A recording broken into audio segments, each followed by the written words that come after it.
Okay, Melissa, what got you into coaching? What got you into this area?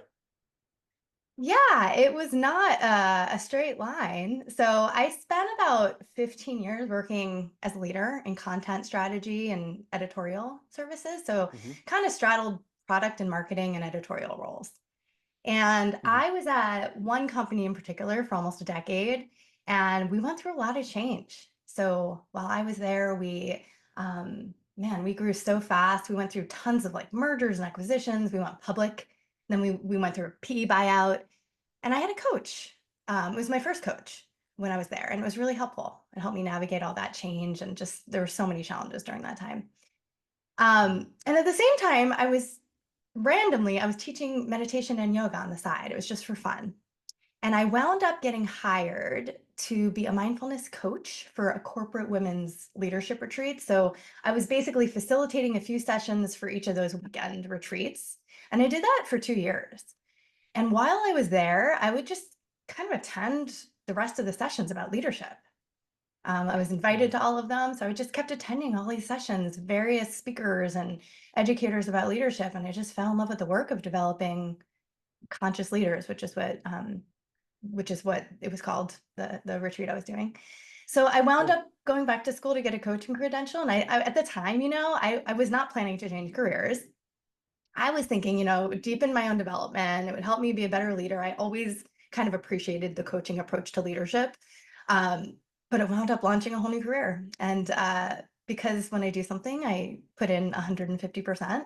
I then decided to go back to get my master's in organizational leadership. And along the way, I built my practice and eventually joined my firm, Evolution, as a partner. So it's kind of the Hmm. windy road there. Yeah. No, amazing. It's so fun to hear your backstory and hear what got you into it, the passion that drives you to do what you do. I want to ask a little bit of a tangent. How did you find your first coach? I was assigned my first coach. I interviewed, Okay. okay, so I was assigned a coach with my company, but I interviewed Mhm. several. And what struck me was the person I wound up, I love people who are obviously supportive and compassionate, especially when you're going through a lot of change.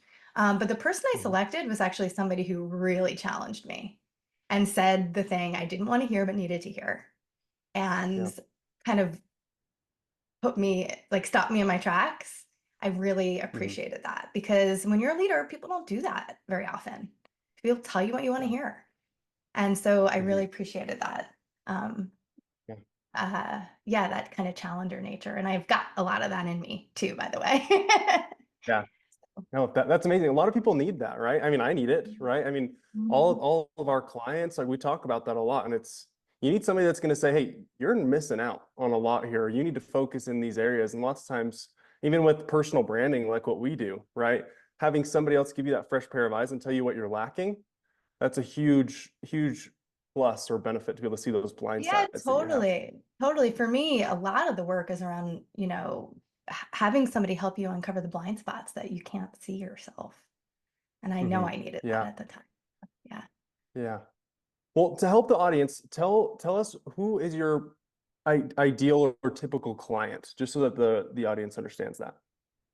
Yes, sure. So this is always a hard question for me to answer, because I work with leaders kind of Hmm. at all levels, sort of like from mid-level management to C-suite. And I work with a lot of Okay. different organizations of different sizes and industries. Let's see, I work with a lot of like Series B and C stage companies, and a lot of B Corps, a lot of tech and Mhm. biotech. I really enjoy working with mission-driven companies that are in some kind of growth phase. But I think Mhm. there are a few like more typical types of people and challenges I work with, like for my one-on-one individual coaching clients. So would that be helpful to Mhm. kind of talk about? Yeah, yeah, that'd be great. I think, yeah, a few different categories. So yeah, the first category I work with is people who, I'll say, need to work on their communication and feedback and collaboration skills. So sort of helping them find the sweet spot between care and candor. Often they're on one end of the spectrum or the other. So they're either overusing candor, they're too blunt, right? Or they're overusing kind of empathy or care. They're too Mhm. nice, right? So I think communication is the foundation in leadership. And, it's how we get things done through others, or I guess how we fail to get things done through others. Um, Mhm. so that's sort of a broad idea of what we tend to work on, helping them be more effective and candid and clear in a more human way. And it's funny, it's like how blind spots emerge in communication. Even with people who think they're self-aware, it's very common for people to think they're being clear without at all being able to effectively communicate or deliver their intended message. And it's equally Mhm. common for people to think they're being really kind and empathetic, and, you know, their message isn't landing with other people in that way. So I Yeah. do a lot of 360s with people here. Um, as far as people go, I have a lot of people who fall into the category of like hyper rational or hyper achiever types. So these are the people Mhm. who are brilliant at their particular craft, which has made them really successful. But then that kind of approach is getting in the way of their next level of success. So they really need a lot of help leading and managing and empowering other people. These are, Yeah. um, often I'll say like engineers and finance leaders, scientists who are now in leadership of some kind. I don't know. I don't know. Can you think? I think we all know the kind of leader who's like brilliant at their craft, but they're not very effective at leadership, right? Yeah. Yeah. So Yeah. And it's definitely a common problem. That's the huge benefit of having a coach. right. I'm curious, you mentioned, and I want to just make sure some of our listeners have worked their way up the ladder. They're, in higher level management, leadership, senior leadership. They haven't had a coach. So tell us about 360s. What do you mean by that? What does that entail, and how does that benefit your clients? For sure. So I do a lot of 360s. So what does that entail? There are a couple ways to answer this. So Mhm. um, there are like quick ways to do this with surveys. And there are a couple instruments I'm certified in, where we could do Mhm. survey-based 360s, and then there are interview-based 60s. In either case, we go to the people who work with these clients, the coaches, the individual leaders. We go to the people they work with most closely, whether it's their managers or board members or their peers or their direct reports, or even like sometimes external vendors, just people they work with really closely. Mhm. And we ask them there's lots of ways to customize these, but generally it's, what are they doing that they're doing well that you want them to continue doing? How can we help them see themselves more clearly? Where are they getting in their own way? What are the Mhm. opportunities for development? Um, and then I write a report to kind of put this information in a way where they can hear it, and I deliver it to them. I debrief it with them. So there's so many benefits to this. Maybe an example. Would an example be helpful? Yeah, please, please, yeah. I'm just trying to think of like, these are so powerful. It's hard to say like, "Oh, these are very powerful because people help them," but let me bring it to life. So I worked Yeah. with, my favorite example is I worked with a CFO. It was like a growing, they were scaling really quickly. They just got their Series D funding.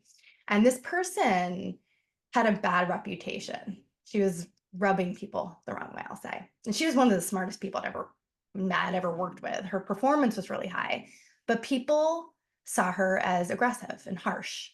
Um, Mhm. and even I'll say uncaring, which is interesting to me because I knew her so well. She cared so deeply about her people and her whole team, and she really respected them. But Mhm. just her emotional nature caused her to kind of lose her cool when people didn't meet her incredibly high expectations, right? And so her team was becoming disengaged.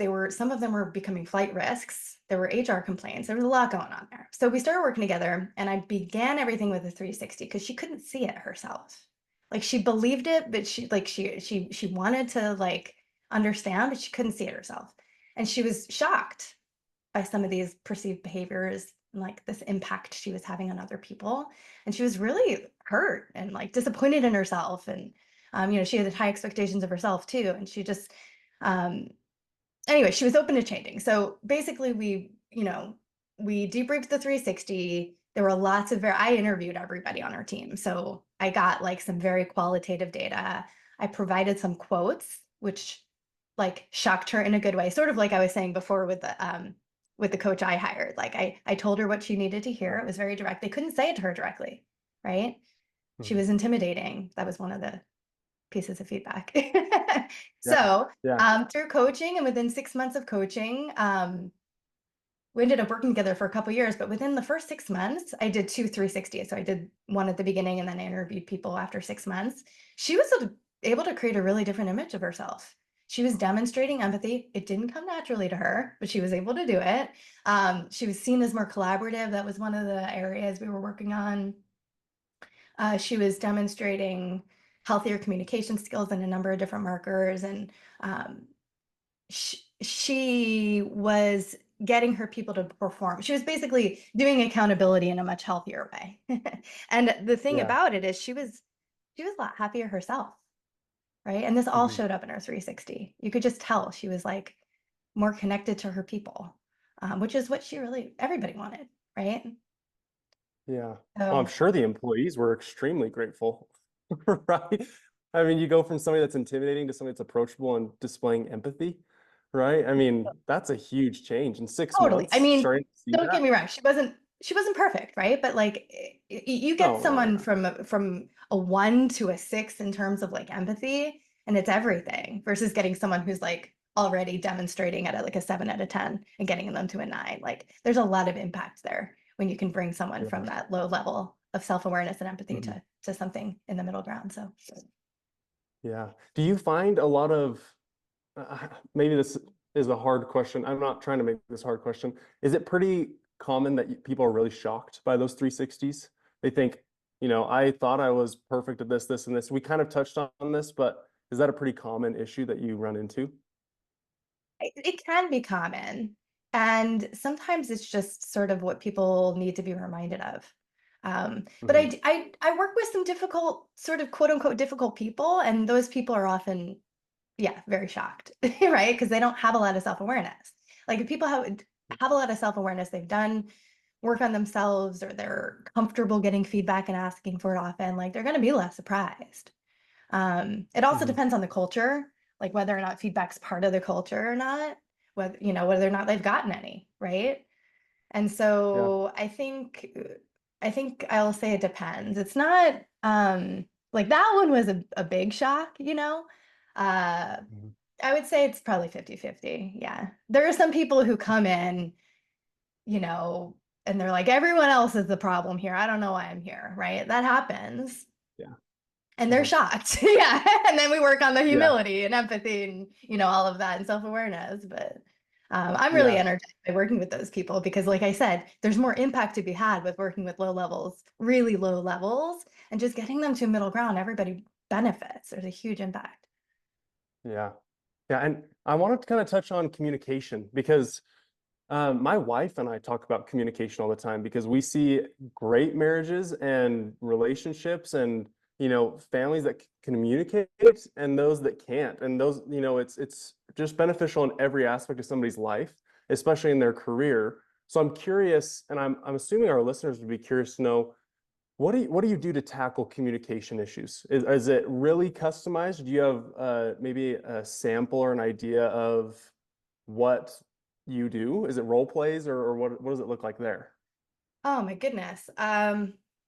Sorry, loaded There's question, not trying to Yeah, I give you know. I'm everything. just thinking Yeah. like it's so tailored to the individual needs. It depends what they need to work on.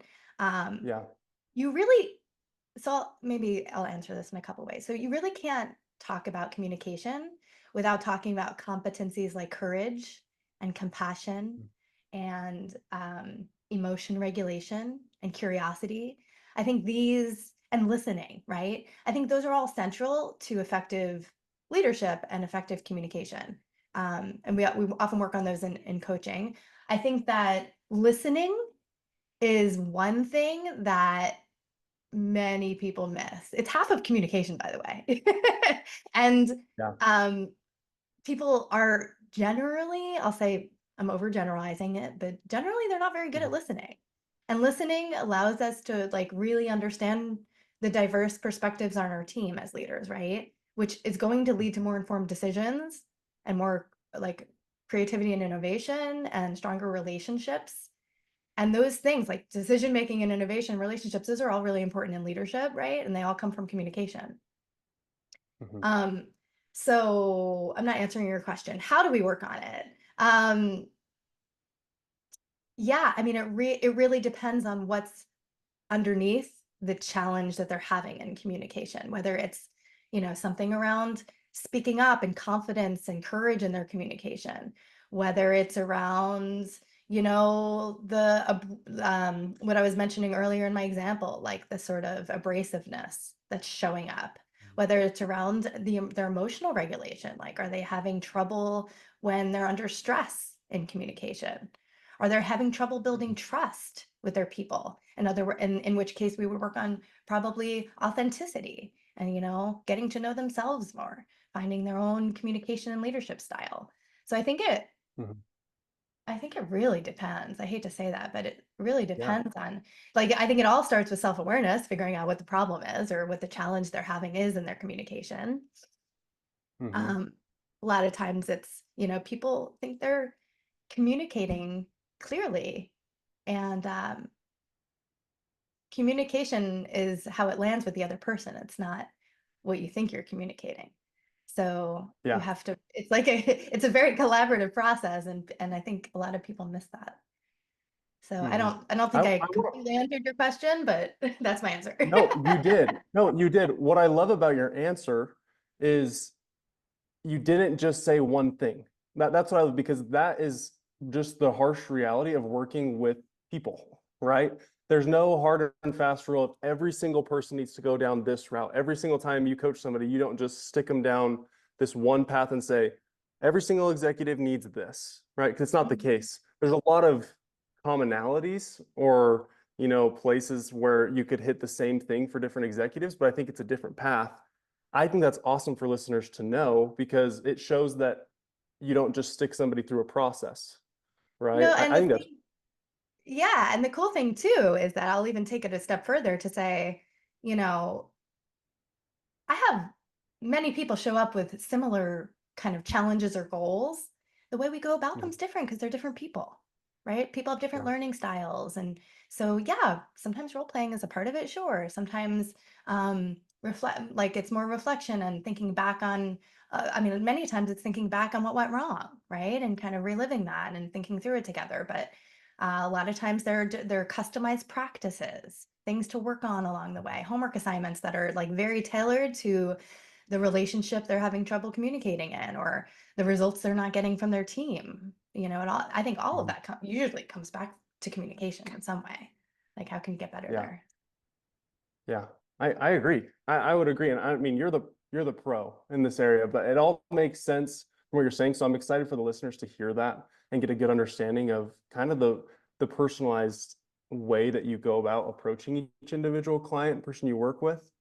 Yeah. Um, I Well, I was going to say yeah, one other thing yeah. on that that's kind of interesting is I'm an advocate for adaptable leadership, right? So I don't even think that one approach is going to work best for every person.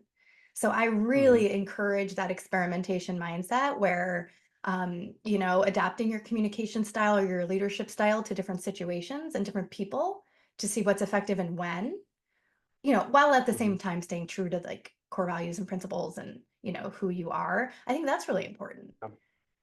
Right. So, Right. It really is kind of how I would summarize all that is you have to customize it. You have to customize it to each individual person, and they have to customize their leadership style for their company as well, or their employees. Is that a safe way to kind of summarize that? yeah, and I think some of it goes back to like being present and mindful and attuned to what any given situation needs of you, Hmm. being able to assess Yeah. that in the moment, being able to sort of read the room is a shortcut Hmm. way of saying that. Yeah. Yeah, which is hard to do. I mean, it really is hard to do. It's hard to read the room with, people that you know super well, let Mhm. alone people that you don't know. Maybe you just came into a company or you brought on new employees, right? We could go down a whole different path on that. So, what I want to ask about as well, I know this isn't your main focus, but I'd love to talk about just for a second career transitioning. I'm speaking with a lot of executives across the entire country that they say, hey, I want to jump industries. I want to switch, just completely pivot a different direction. Do you deal with that a lot? And, or maybe not a lot, but when you do deal with that, what are some common tips of advice or bits of advice that you give those people? Yeah, I do deal with that a lot. I really enjoy working with people through transitions. I like change. A lot of people don't. A lot of people shy away from it, and career transitions are Yeah. huge changes in people's lives. Hmm. So I guess my answer is like it kind of depends on what kind of transition a client's looking to have. Like, are they changing careers, or or and roles, or and organizations, or all the above? Um, we usually kick things off with some assessments and exercises to kind of uncover their zone of genius and passions, what they deeply care about. And then explore careers that fall into the overlap of those two things. Um, Hmm. Very often with career transitions, and I would say change of any kind, really. There's some work to do in coaching around whatever's holding them back, whether it's like cultural expectations or limiting beliefs. Like we often have to work through whatever comes up around what we coaches often call the shadow. But change Hmm. stirs up all kinds of emotions for people. So we work through that and we find steadiness through the sort of emotional swirl of big transitions. I think transitions they're very often unsteadying for people.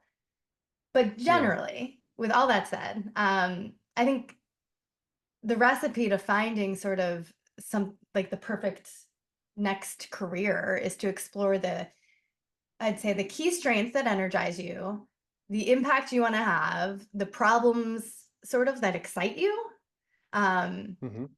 the type of leader you want to be, of course, the type of culture that you want to work for and that works for you, and the kind of experience you want to have every day, like those sorts of things.